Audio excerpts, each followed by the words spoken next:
औज़ुबिल्लाहिमिनश्शैतानिर्रजीम बिस्मिल्लाहिर्रहमानिर्रहीम। आज हम स्टडी करने जा रहे हैं इंटरमीडिएट पार्ट 1 से बायोलॉजिकल मेथड। बायोलॉजिकल मेथड में हम 3 स्टेप देखेंगे: ऑब्जर्वेशन, हाइपोथेसिस एंड थ्योरी। लेकिन आज के लेक्चर में हम देखेंगे ऑब्जर्वेशन एंड हाइपोथेसिस। तो हम देखते हैं सबसे पहले कि ऑब्जर्वेशन क्या है। ऑब्जर्वेशन जो है ये कहता है कि biological method begins with observation. Biological method जो है शुरू होता है किस चीज़ से? ऑब्जर्वेशन से। ठीक है। Observation are made with 5 senses. Observation जो होता है वो 5 सेंस से बना होता है। The use of these senses depend upon their functional ability. जो इन सेंसेस का इस्तेमाल है ये डिपेंड करते हैं किस चीज़ पे? इनके फंक्शनल एबिलिटी पे, कि किस हद तक ये फंक्शनल है। आगे अगर हम देखें तो सबसे पहले जो होता है ऑब्जर्वेशन होता है, हम ऑब्जर्व करते हैं कोई चीज़, फिर उस पर हम हाइपोथेसिस देते हैं, फिर टेस्ट हाइपोथेसिस। ठीक है, उसमें फाल्सीफाई जो ना आ सकते हैं। उसका रिजल्ट जो है हमें एक एविडेंस सपोर्ट हाइपोथेसिस, दूसरा इनकंसिस्टेंट विद हाइपोथेसिस। जो एविडेंस सपोर्ट हाइपोथेसिस होती है उससे हम साइंटिफिक थ्योरी निकालते हैं, और जो इनकंसिस्टेंट होती है उसको हम क्या कहते हैं? Revise hypothesis. दोबारा हम उसे टेस्ट करते हैं। इस एविडेंस से सपोर्ट हाइपोथेसिस को भी हम रिपीट कर सकते हैं। ठीक है, तो ये है ओवरऑल हमारा प्रोसेस।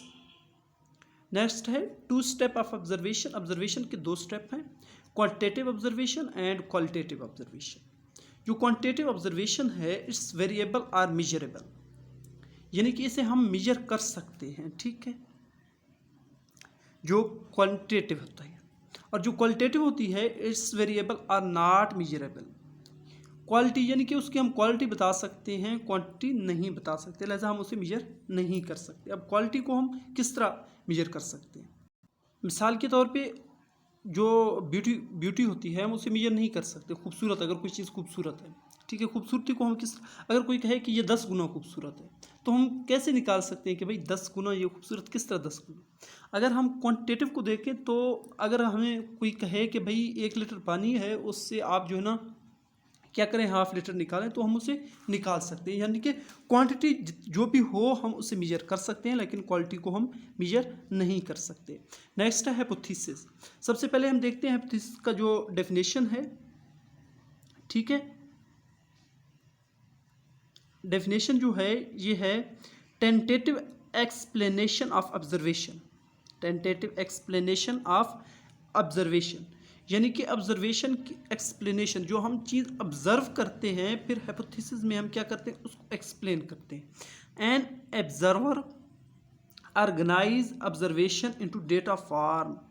जो ऑब्जर्वर होता है वो ऑर्गेनाइज करता है ऑब्जर्वेशन को डेटा फॉर्म में। ही गिव्स अ स्टेटमेंट, वो उस पर एक स्टेटमेंट देता है। ठीक है। नेक्स्ट है method of farming hypothesis. Hypothesis formation के कौन कौन से मेथड है? ठीक है, फर्स्ट वन है deductive reasoning and second one है इंडक्टिव रीजनिंग। सबसे पहले हम देखते हैं डिडक्टिव रीजनिंग क्या होती है। It moves from general to specific. It draw specific conclusion from general principle. ये मूव करती है फ्रॉम जनरल टू स्पेसिफिक। ठीक है, यानी कि जनरल चीज़ से एक स्पेसिफिक चीज़ की तरफ ये मूव करती है। Word if and then are used in deductive reasoning.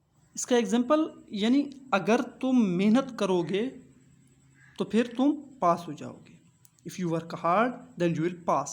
ठीक है, यानी कि वर्क जो है जनरल चीज़ है, मेहनत करना जनरल चीज़ है, पास होना वो एक स्पेसिफिक चीज़ है। ठीक है। Inductive reasoning, it move from specific to general. जो इंडक्टिव रीजनिंग ये स्पेसिफिक टू जनरल।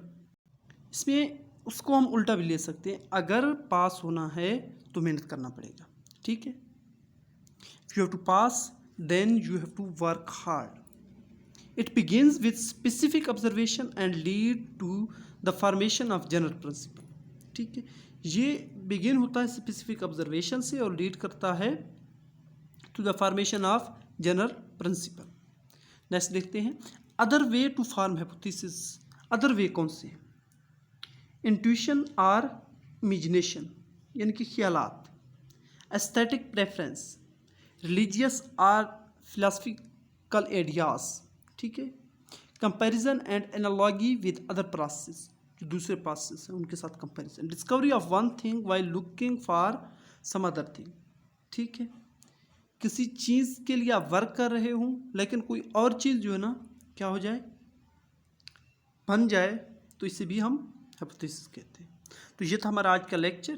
किसी भी कन्फ्यूजन के लिए आप अपना क्वेश्चन कमेंट बॉक्स में टाइप कर सकते हैं, इंशाल्लाह आपको जवाब ज़रूर मिलेगा। Thank you so much.